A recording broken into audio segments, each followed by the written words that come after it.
Olá, meus irmãos e amigos. Estamos começando o quarto estudo sobre a declaração doutrinária da Convenção Batista Brasileira. Como nós já temos avançado, são 19 estudos nesse, porém a gente já está se aproximando de uma data muito significativa. Ao mesmo tempo que avançamos nos estudos, também estamos avançando no conhecimento, no aprendizado, nos preparando devidamente para o futuro concílio, para que sejamos organizados como igreja e possamos servir a Deus com autonomia, com independência, mas não com menos responsabilidade e dedicação na obra do Senhor. É claro que não basta o conhecimento, não basta você ter a informação, mas é preciso que esse conhecimento gere realmente resultados na sua vida. Vamos então avançar e eu quero aqui então colocar para vocês, em função do tempo, são vários assuntos, e o primeiro desse nosso estudo diz respeito ao homem. Nós estamos estudando o quarto assunto sobre a doutrina batista da Convenção Batista Brasileira. O que temos a aprender? A gente já estudou sobre as Escrituras, sobre Deus, sobre a Trindade, falando sobre Deus Pai Criador, Deus Filho, o Redentor, e Deus Espírito Santo, o Consolador. E agora vamos falar sobre o homem. O que temos a aprender sobre esta declaração? O que nós batistas cremos? A primeira coisa que nós acreditamos, que é uma questão de convicção mesmo, fundamentada na palavra, é que o homem foi criado à imagem e semelhança de Deus. Já falamos a respeito disso, quando estudamos os princípios batistas. E quando a Bíblia fala que Deus criou o homem à sua imagem e semelhança, só para recapitular, essa imagem e semelhança, ou essa semelhança, não é no aspecto físico, porque Deus é espírito. E nem no aspecto de pé de igualdade com respeito a Deus, com todos os seus atributos naturais e morais. Deus não criaria outro Deus. Do contrário, deixaria de ser Deus. Todas as criaturas estão muito abaixo, sem comparação, em relação à grandeza, ao poder e à majestade de Deus. Acontece que o homem foi criado à semelhança de Deus, à sua imagem e semelhança, para distinguir o homem, a humanidade, das demais criaturas. Nenhuma outra criatura tem os atributos que Deus deu ao homem, que é a capacidade de pensar, de avaliar, de refletir, tem um espírito e é moralmente responsável. Outra coisa interessante que a gente aprende sobre o homem é que ele foi criado do pó da terra. Porque a Bíblia diz lá, em Gênesis capítulo 2, verso 7, que Deus formou o homem do pó da terra e soprou nele o fôlego de vida. A palavra pó é uma palavra que na língua hebraica está falando das menores partículas que existem. Não foi simplesmente pegar um bloco de barro, não. Foi algo assim muito especial.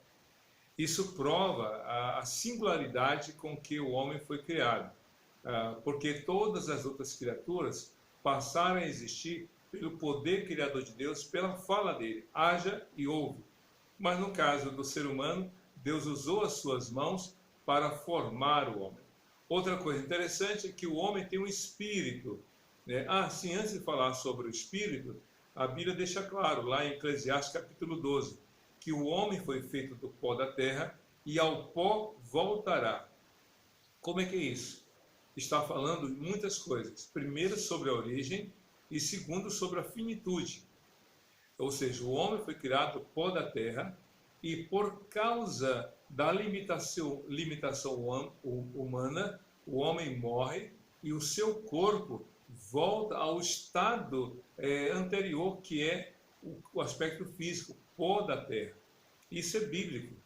Ninguém vai virar pedra, o nosso corpo é biodegradável, a terra consome tudo aquilo que diz respeito ao aspecto físico do homem, ou seja, o pó pelo qual, ou por meio do qual ele foi formado. Pois bem, agora com respeito ao Espírito, citando aí Gênesis capítulo 2, versículo 7, que Deus soprou no homem o fôlego de vida. E Eclesiastes capítulo 12 também fala, e o pó volte à terra que o deu, e o Espírito volte a Deus. Esse Espírito aqui, meus queridos, não tem, essa frase é muito importante a gente gastar um pouco de tempo, porque diz assim, e o Espírito volte a Deus que o deu. Como assim? O homem não tem o Espírito Santo quando nasce. Primeira coisa, esse Espírito é com E minúsculo, e por ser o homem criado à imagem e semelhança dele, tem um Espírito com o qual ele se relaciona com Deus. O homem é Espírito, o homem se relaciona com Deus.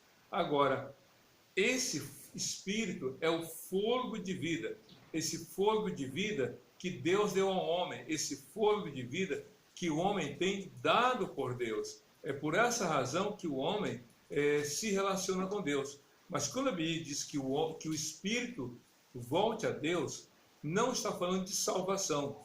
Se fosse assim, se fosse salvação, o homem não deveria se arrepender dos seus pecados e nem deveria crer em Jesus Cristo. Bom, já que o homem morre e vai para o céu, então não há pecado que o condene, ele já está salvo. Não é verdade. O homem está realmente condenado pelos seus pecados. Esse Espírito que volta para Deus está falando do dom da vida. Deus é o autor da vida. Toda a vida pertence a Deus. E quando o incrédulo morre e vai prestar contas diante de Deus. E quando o justo morre e vai para a glória eterna diante de Deus. Essa é a distinção. Outra coisa importante é que a gente aprende que o homem recebeu a ordem de dominar, desenvolver e guardar toda a criação.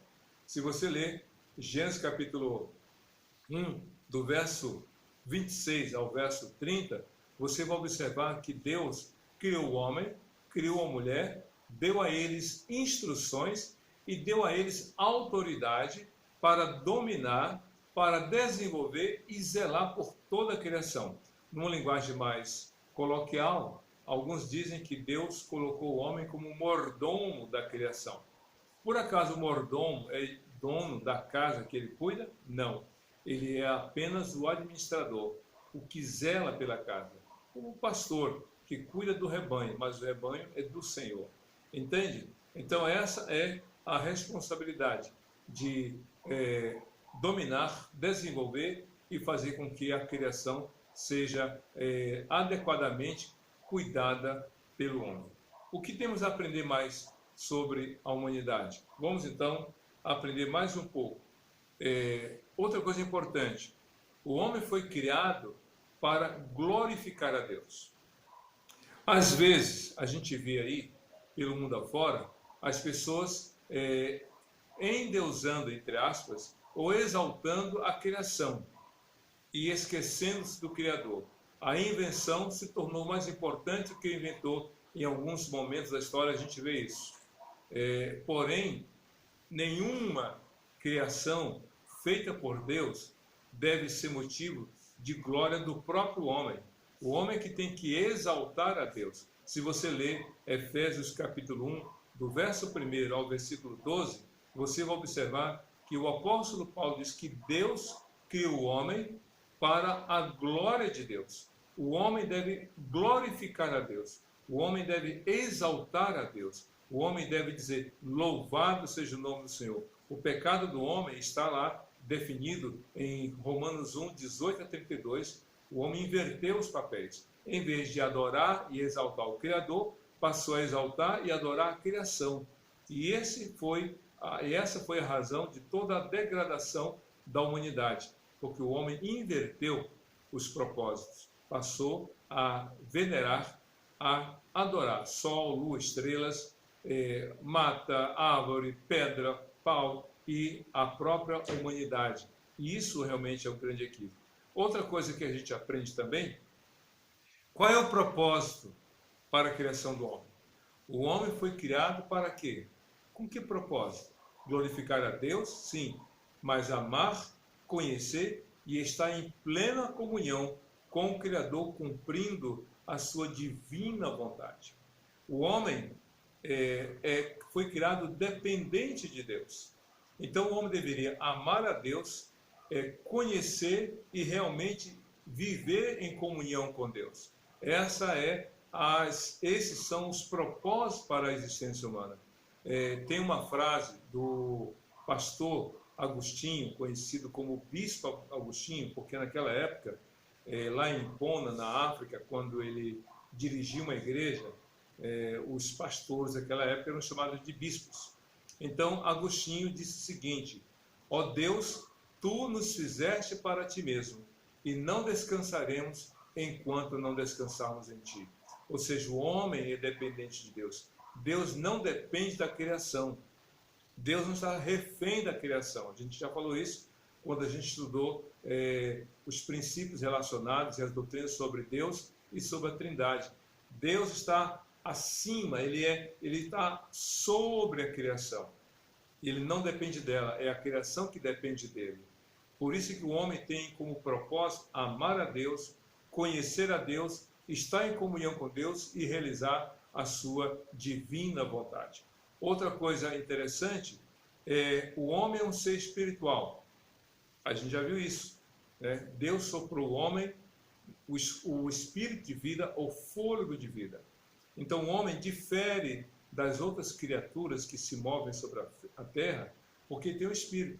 Todo ser vivo tem vida biológica. Todo ser vivo tem vida biológica. As plantas, que representam ou que são ditas como a flora, e os animais, né, a fauna.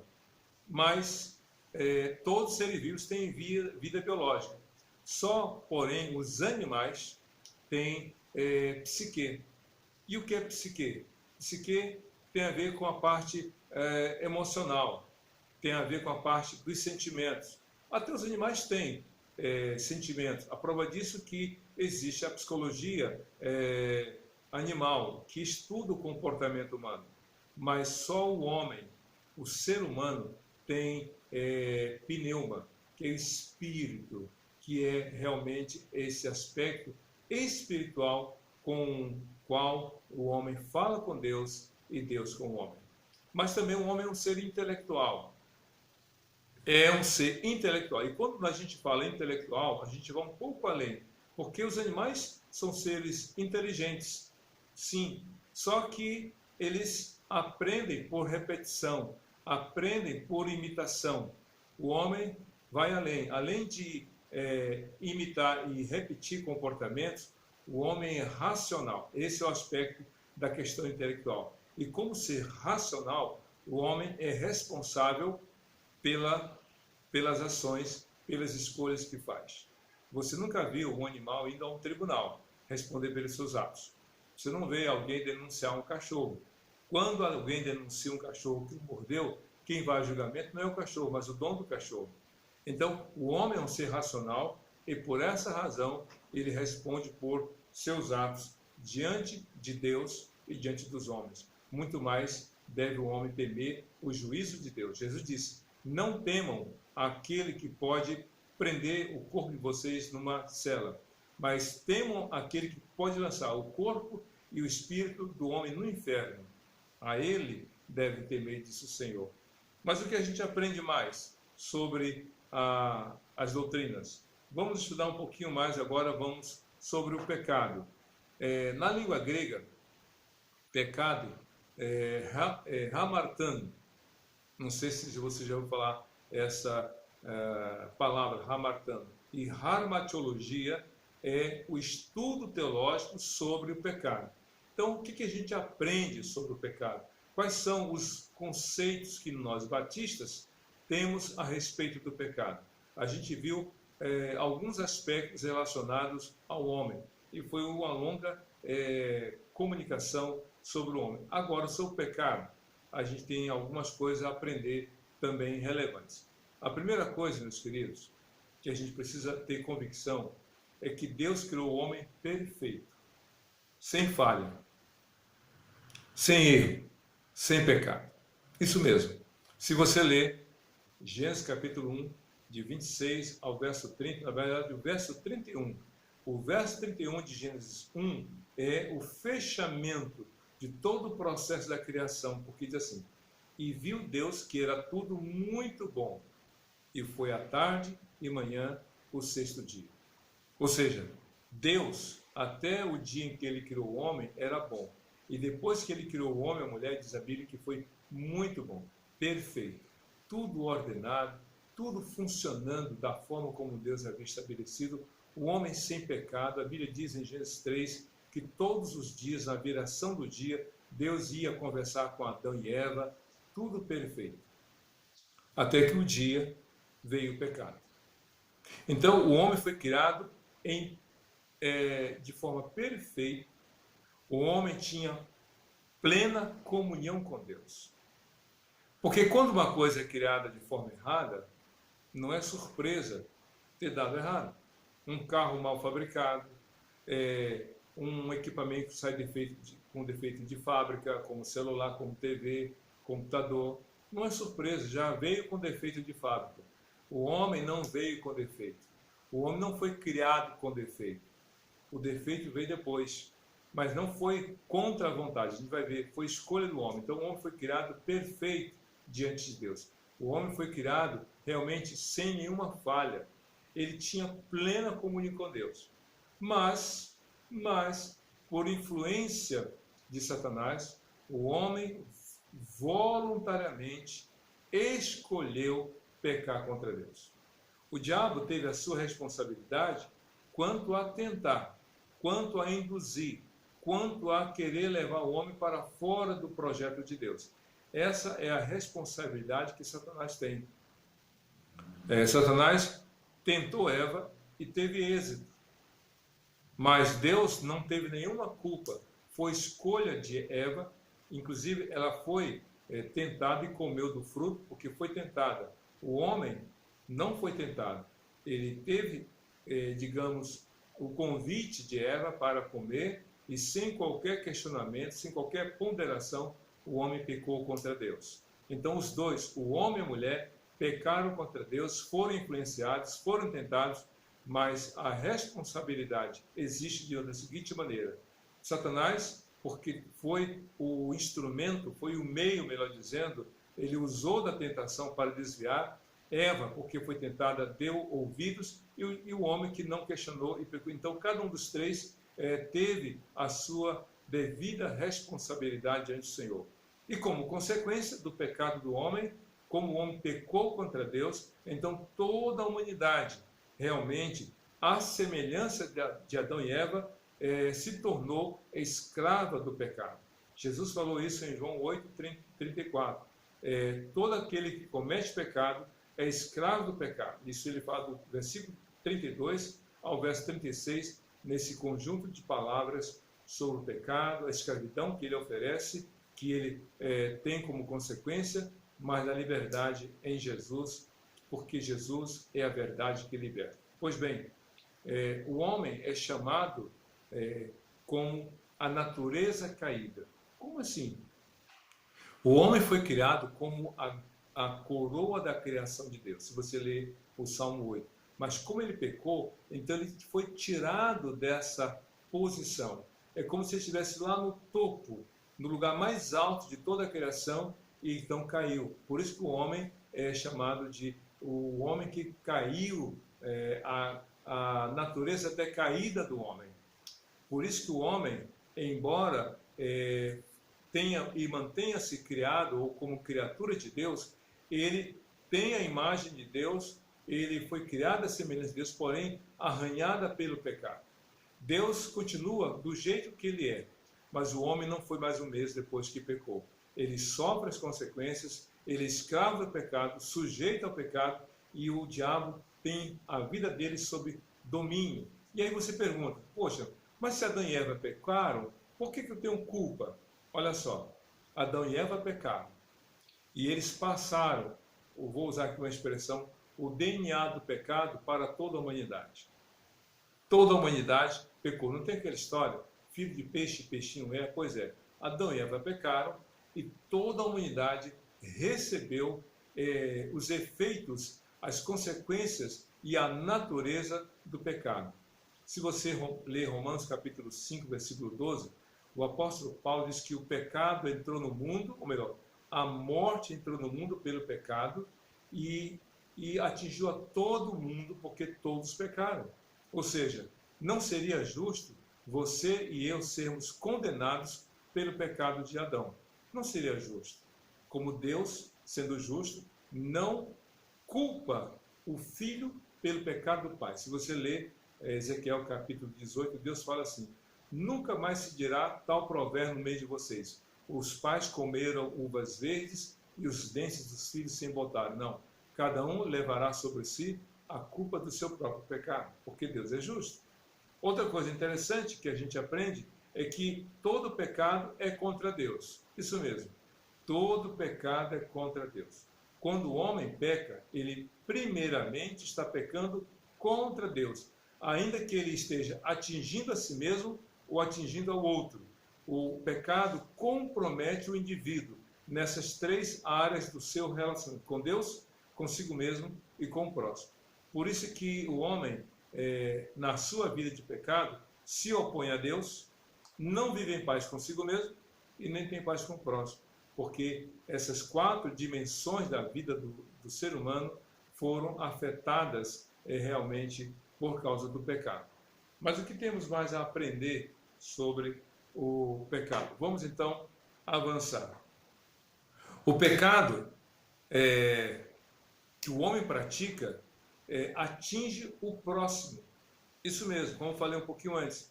O homem que pratica o pecado, ele está sendo não só comprometendo a sua relação com Deus, mas com o próximo. Lembra aquele texto de Levítico capítulo 19? Deus fala através daquele texto, daquele capítulo: amarás ao teu próximo como a ti mesmo. E em Deuteronômio capítulo 6, Deus fala: ame a Deus acima de tudo. Ame com toda a sua alma, com todo o seu entendimento, com todo o seu intelecto, com todas as suas forças. Então você pode estar certo que é isso que aflige, que atinge o homem, o pecado. Mas o pecado atinge o homem também em relação com o próximo. Se você ler Mateus capítulo 15, você vai observar que Cristo foi criticado porque os discípulos dele não lavavam as mãos, nem os copos e talheres, né, antes da refeição. E aí Cristo disse assim, falando para os fariseus: vocês estão preocupados em limpar o interior do copo, em limpar o prato? Não contamina o homem o que entra pela boca, mas sim o que sai. Porque o que sai da boca sai do coração, e é do coração que procedem os maus pensamentos, os assassinatos, os adultérios, a mentira, o engano, e todo tipo de prática nasce no coração do homem e procede do coração do homem. Por isso que o homem comete o mal contra o próximo. Por quê?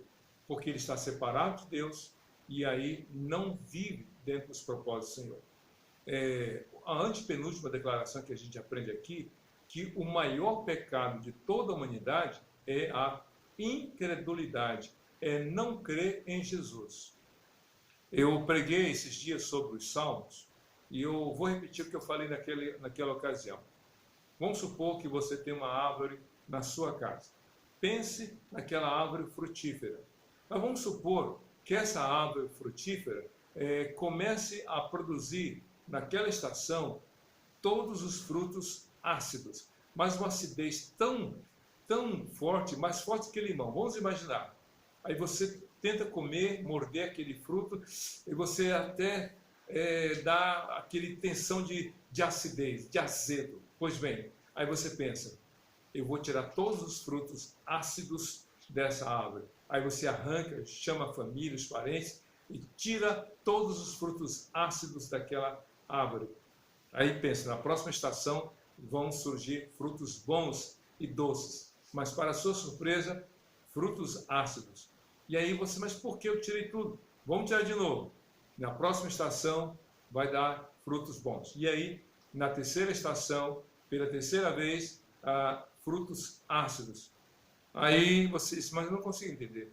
Já tirei tudo, até que alguém fala: sabe qual é o problema? O problema não está nos frutos. O problema está na raiz. É a raiz. É a raiz que está com problemas, produzindo frutos ácidos. Então, o coração do homem, a dureza do seu coração, o fato de não crer em Jesus, faz com que todos os seus pensamentos e todo o seu comportamento revele essa natureza pecaminosa. Então, o maior de todos os pecados é não crer em Jesus. Sabe por quê? Porque qualquer pecado que você cometer vai trazer problemas para você em relação a Deus e em relação ao próximo. Mas a maior de todas as consequências é rejeitar a salvação em Jesus e passar toda a eternidade distante de Jesus e indo para o inferno. É por essa razão que no item número 7 diz assim: como consequência, o homem está sujeito à morte, condenado à morte eterna. O homem está sujeito à morte física. Um dia todo mundo vai partir. A morte física é consequência do pecado, mas a morte eterna, que é o inferno, é a consequência maior. Deus não prometeu livrar ninguém da morte eterna, a não ser aqueles especificamente a quem ele falou. Enoque, que arrebatou, e Elias, que foi transladado. O próprio Filho de Deus, Jesus, morreu, só que a morte dele foi por amor a mim, a todos nós, para a nossa salvação. Então, a morte física você não tem como evitar, mas a morte eterna, Deus dela quer te livrar, quer te salvar. E então, por fim, separado de Deus, o homem é incapaz de salvar-se a si mesmo. Vamos pensar nessa camisa que eu estou usando. Se cair, vamos supor, se eu riscar com giz branco, eu posso lavar e tirar a mancha de giz. Se cair, por exemplo, uma lama, eu posso lavar e tirar. Mas existem certas manchas que, por mais que eu me esforce, não dá. Eu me lembro quando eu era adolescente, eu ia para a casa de um amigo meu, e lá, a casa, na verdade, é a casa da avó dele. A casa da avó dele tinha um quintal muito grande, tinha caju, tinham alguns pés de caju. E a gente subia na árvore, a gente tacava pedra e comia aqueles cajus. Só que quando eu chegava em casa com a roupa toda manchada. E devido a algumas propriedades do suco de caju, o suco natural, a mancha não sai mais. O pecado é isso. O pecado é uma mancha que não sai mais. O homem não pode tirar do seu coração a mancha do pecado. Essa mancha, essa mácula, essa nódoa acompanha o homem por toda a sua vida, e com essa mácula, com essa mancha, com essa nódoa no seu coração, ele entra no inferno. Porém, se ele crê em Jesus, Deus limpa o coração do homem, Deus purifica o homem. Por isso que 1 João 9 diz assim: mas se confessarmos os nossos pecados, ele é fiel e justo para nos perdoar os pecados e nos purificar de toda injustiça. O homem não pode salvar-se a si mesmo. Ele depende de Deus para ser salvo pela fé em Jesus. Jesus é o único meio para o homem ser salvo. Não há salvação em nenhum outro. Nem boas obras, nem sacrifícios, nem boas ações para com o próximo, nada. Nada que você fizer de bem para o outro, ainda que bem faça ao outro, não será suficiente para você ser salvo. Só Jesus Cristo. Ele é o único meio para você ser salvo. Então esse é o nosso estudo de hoje. Que Deus te abençoe. Eu quero orar para nós encerrarmos esse quarto estudo de hoje. Vamos orar? Deus de amor, muito obrigado por esse dia. Que tu esteja fortalecendo a nossa fé e nos dando a alegria da salvação para fazer o teu querer. É isso que nós te pedimos e te agradecemos em nome de Jesus. Amém e amém. Que Deus te abençoe hoje para todo sempre. Amém.